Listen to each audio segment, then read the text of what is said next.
OAN senior political correspondent Emily Miller caught up with the executive director of the NRA.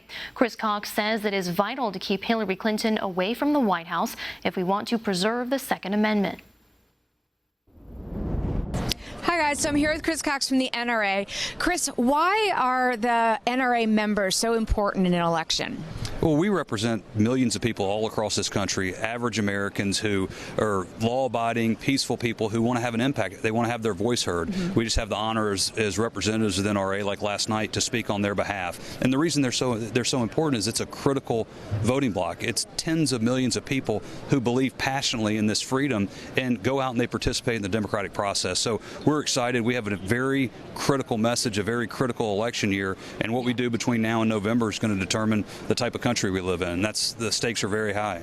Some of the things you mentioned in your speech here last night was about the Supreme Court and also about Hillary Clinton and executive orders. Can you explain further why the NRA is pushing so hard for the voters to understand those issues? It's critically important. In 2008, as you know, the Supreme Court ruled that there's an individual right to own a firearm in your home to defend your family. They didn't talk about carrying anywhere, but literally just in your home. The Heller decision. We won that case by one vote.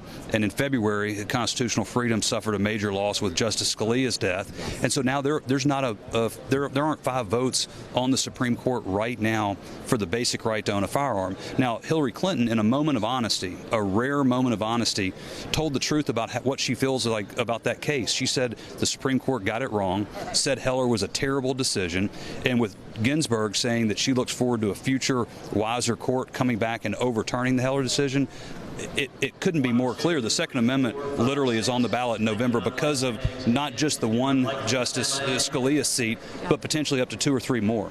That's right. And I think I hear from a lot of gun owners and people who support Second Amendment that's why they support Trump, because Donald Trump has been very outspoken on supporting the Second Amendment. I think it was the earliest, correct me if I'm wrong, the earliest the NRA has ever endorsed a presidential candidate, and explain to me why. It was the earliest because it was the easiest. When you look at, honestly, when you look at Donald Trump as a nominee, and I'd challenge anyone to go back and find someone who's spoken out more forcefully, not only on the right to own a gun, but the right to use a firearm in self-defense. He's not only a life member of the NRA, as his sons are, but also he's a permit holder. He understands this idea of armed self-defense. God forbid you're ever in one of those situations. You compare and contrast that to Hillary Clinton, who, as I said last night, it's quite ironic and rich that she hasn't taken a walk or a bathroom break for the past 30 years without a good guy with a gun there to protect her, but she doesn't respect the rights of average people to protect themselves. I mean, we live in a time when the government continues to fail us. They fail to keep us safe from a terrorism standpoint. Law enforcement's doing the best job they possibly can, but as you know, they respond to the call. They're not there. Barack Obama's not going to be there. Hillary Clinton's not going to be there. So this is a very personal, very basic right, and Hillary Clinton believes opposite of not only the Constitution but the American people, and we want to make sure the voters know that. And let's talk about the 2 issues of the radical Islamic terrorist attacks in the United States recent years, like thinking about Orlando in particular, and the Black Lives Matter movement attacking police officers, and yet the liberal media, others like that, are saying, the anti-gun groups are saying the problem is gun control, and Hillary Clinton repeatedly says the problem is gun control. What is the NRA? What are they trying to teach people? Emily, it would be funny if this wasn't so serious. It would be somewhat amusing that they wanted to have a discussion that would lack any sort of seriousness. But we live in serious times. These are very real issues. We've seen the fallacy of gun control play out not only in this country but across the world.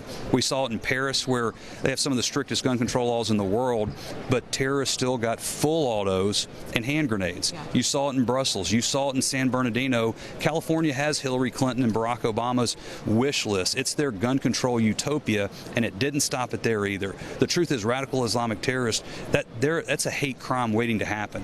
What you saw in Orlando was disgusting on multiple levels. So the fact that people, regardless of the community they live in and the type of lifestyle they live, are interested in protecting themselves is just a further reflection on the reality that we face, that the government's failing. We have to be able to protect ourselves. If you're not comfortable with it, it's very easy. Don't buy a gun. If you want to do it safely and responsibly, the National Rifle Association will not only teach you how, but we'll fight for your right to do it.